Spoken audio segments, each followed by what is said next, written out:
ሰላም ወደ አድማጮቻችን፣ ይህ ያያ ስፖርት ነው። በአዳዲስ የዝውውር መረጃዎች ተመልሰን መጥተናል። አርሰናልን የሚመለከቱ ናቸው በዚህኛው ፕሮግራማችን የምናቀርብላችሁ። ስለ ኒኮ ዊሊያምስ ብራድሊ ባርኮላ፣ ይህ የፒኤስጂ መስመር ተጫዋች በካራብስኬሊያ ቦታውን የተነጠቀው አርሰናሎች ከሚፈልጓቸው ተጫዋቾች ውስጥ አንዱ ነው።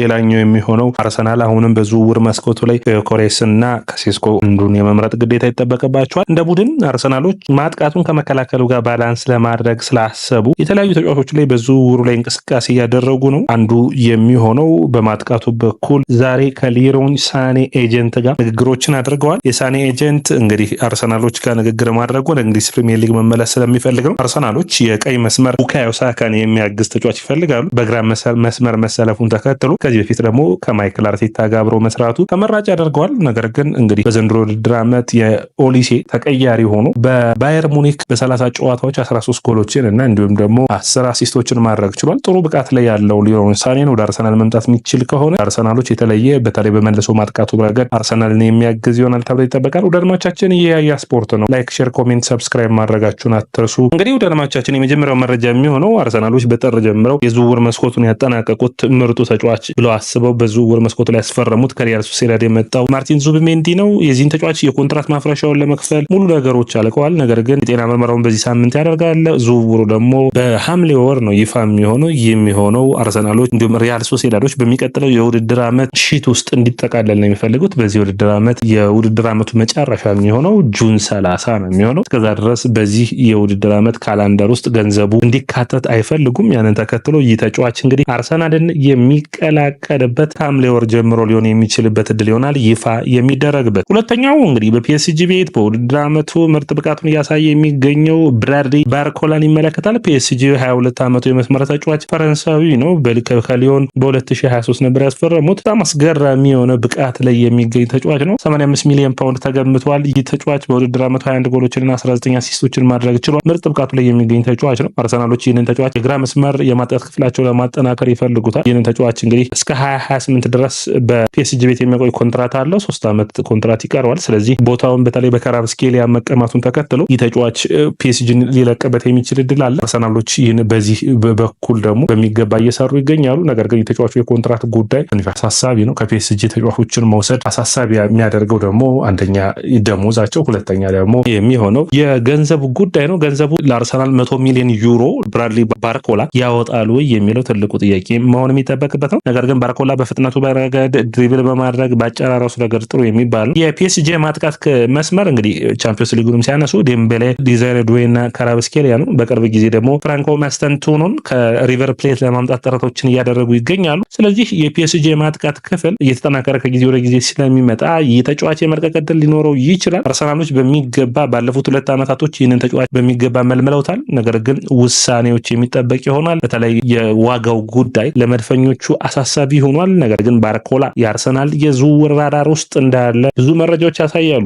መድፈኞቹ ጆዋን ጋርሲያን እንደሚፈልጉ አምና ጀምረው እንደሞከሩ ይታወቃል። ነገር ግን በመጨረሻ ይህ ዝውውር እንዳልተሳካና በተለይ በኤዱ ጊዜ ማለት ነው የመጨረሻዎቹ ቀናቶች ውስጥ አርሰናል ወደ 15 ሚሊዮን ፓውንድ ጥያቄ አቅርቦ ነበር። ነገር ግን በጊዜው ስፓኞል 20 ሚሊዮን ፓውንድ ነበር የሚጠብቁ። ይሄ የ4 ዓመት ጠባቂ ቋሚ ሆኖ መሰለፍን ይፈልጋል። አሁን ወደ ባርሴሎና የሚያደርገው ዝውውር ኦልሞስት ሙሉ በሙሉ በሚባል ሁኔታ ተጠናቋል እየተባለ ይገኛል። አርሰናል እንግዲህ ይህንን በረኛ የሁለተኛ ተመራጭ በረኛውን ፊቱን ወደ ወልቭስ በማዞር ጆዜ ሳን ለማምጣት ጥረቶችን እያደረገ እንዳለ ብዙ መረጃዎች ይጠቁማሉ። ያኮብ ኪቪየርን የሚመለከት ነው። የ25 ዓመቱ ተጫዋች እንግዲህ ያለፉትን 2 ወራት በተለይ ጋብሪኤል ማጋሌስ ከተጎዳ ጀምሮ በተለይ በአርሰናል በቻምፒዮንስ ሊጉ ሪያል ማድሪድን በገጠመባቸው ጨዋታዎች ላይ ጥሩ ፐርፎርማንሱን ያሳየው ማይክል አርቴታ ባለፉት 3 ወራት መጀመሪያዎቹ ማለት ነው ከጥር ወዲህ አላሰልፈውም ነበር። ያለፉት 2 ወራት ደግሞ ያለምንም እረፍት እያንዳንዱን ጨዋታዎች ተፋልመዋል። በጣም አስገራሚ ተከላካይ እንደሆነ ብዙ የመድፈኞቹን ቤተሰብ ያስደስተ ነበር። ይህ ተጫዋች አሁን በሚገርም ሁኔታ ከናፖሊ እና ከጁቬንቱስ ከፍተኛ የሆነ ፍላጎት አለ። ኢንተር ሚላንም ይህንን ተጫዋች ይፈልጓል። 25 ሚሊዮን ፓውንድ ነው እንግዲህ የተገመተው። 25 ዓመቱ ላይ ይገኛል። አርሰናል ተጫዋቹን ማቆየት ይፈልጋል። እስከ 2028 በአርሰናል ቤት የሚያቆይ ኮንትራት አለው። አርሰናሎች ከ50 ሺህ ሳምንታዊ ደሞዙ ወደ 80 ሺህ ከፍ በማድረግ ለቡድኑ አዲስ ኮንትራት መስጠትና በማይክል አርቴታ ቡድኑ ውስጥ ተመራጭ ተጫዋች ሆኖ እንዲቀጥል ይፈልጋሉ። አርሰናሎች ከስፔዚያ ነበር ይህንን ተጫዋች ማስፈረም የቻሉት። በጊዜው ተጠባቂ ከነበሩ ተጫዋቾች ውስጥ አንዱ ነው። ነገር ግን የጋብሪኤል ማጋሌስ ኮንትራቱን መፈረሙን ተከትሎ እስከ 2030 ድረስ በአርሰናል ቤት የሚቆይ ይሆናል። ስለዚህ አርሰናሎች ይህንን ተጫዋች የሚለቁበት እድል ሊኖር ይችላል። ይህ ተጫዋች እንግዲህ ጥሩ ፐርፎርማንስን ካሳዩት አንዱ ነው። ነገር ግን አርሰናሎች የግራ መስመር የመሃል ተከላካይ መሆን የሚችል ካላፊዮሪ እንዲሁም ገብርኤል ማጋሌስ ሌላኛው ተጫዋች ሆነው ደግሞ ጥሩ ፐርፎርማንስ ላይ የሚገኙ ጃኮብ ኪቪየር ይኖራቸዋል። ናፖሊ በአዲሱ አሰልጣኙ የውድድር ዓመቱን የጣሊያኑ ስኩዲቶ ባሸነፈው በአንቶኒዮ ኮንቴ ስር አዳዲስ ነገሮችን ይፈልጋል። አንዱ ጃኮብ ኪቪየርን በተከላካይ መስመር ማስፈረም ነው። በተለይ ደግሞ አንቶኒዮ ኮንቴ እንግሊዝ ፕሪሚየር ሊግ ተጫዋቾችን መውሰድ በጣም አዋጭ እንደሆነ በጣሊያን ሴሪያ ላይ አምነውበታል። ስለዚህ ይህንን ተጫዋች ለማስፈረም የመጨረሻ የሚሉትን ጥረት ያደርጋሉ።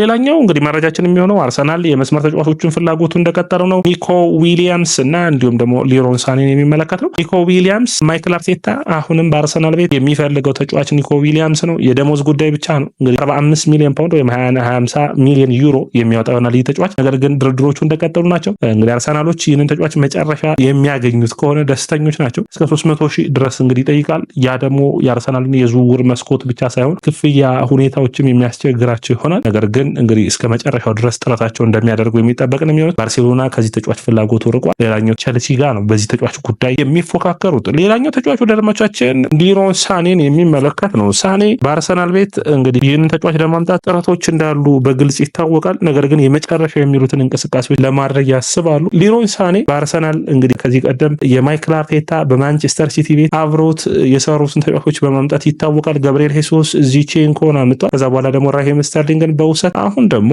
ሊሮን ሳኔን ለማምጣት ሙከራዎችን እያደረገ ይገኛል። ለአርሰናል ምን ያክል ይጠቅመዋል ካላችሁ እንግዲህ ባርሴሎናም እዚህ ዝውውር ውስጥ እጁ አለበት። ቶተንሃምም ብዙ ቡድኖች ይፈልጉታል። አርሰናሎች ግን ይህንን ተጫዋች ለማምጣት የመጨረሻ የሚሉትን ድርድር ማድረግ ይፈልጋሉ። አንደኛ ተጫዋቹ በቀኝና በግራ መሰለፍ መቻሉ ለአርሰናል ተመራጭ ያደርገዋል። በተለይ ለቡካዮ ሳካ ረፍትን የሚሰጥ ተጫዋች ለሚቀጥለው የውድድር ዓመት አርሰናሎች ይፈልጋሉ። ከዛ ውጭ የሳኔ ፍጥነትና በመልሶ ማጥቃት ቡድኑን ማገዝ መቻሉ አስፈላጊ ያደርገዋል። ኤክስ ፋክተር አለመገመቱ በጣም አስፈላጊ የሚሆን ነው። አርሰናሎች ስኳዳቸውን ሰፋ በማድረግ በሚቀጥለው የውድድር ዓመት ለዋንጫዎች ለመፎካከር ያስባሉ። ስለዚህ ሳኔን እንዲሁም አንድ አጥቂ ከዛ ውጭ የቀኝ መስመር ሶስቱንም ማጠናከር የሚችሉ ከሆነ ዝውውር መስኮቱ አርሰናልን አስፈላጊ የሆነ የማጥቃት ክፍል እንዲኖረው የሚያደርግ ነው የሚሆኑት። ከብሪያን ምቤሞ ዝውውር በማንቸስተር ዩናይትድ እንግዲህ ተበልጠው ወጥተዋል። ስለዚህ ሌላኛውን የሆነውን ሊሮን ሳኔን ማምጣት ለማይክል አርቴታ ተጠባቂ የሚያደርገው ነው። አንደኛ ዝውውሩ በነፃ ነው። ያ እንግዲህ መድፈኞችን የሚያግዝ ይሆናል ተብሎ ይጠበቃል። ሰላም ወዳጆቻችን፣ ይህ ያያ ስፖርት ነው። ላይክ፣ ሼር፣ ኮሜንት፣ ሰብስክራይብ ማድረጋችሁን አትርሱ።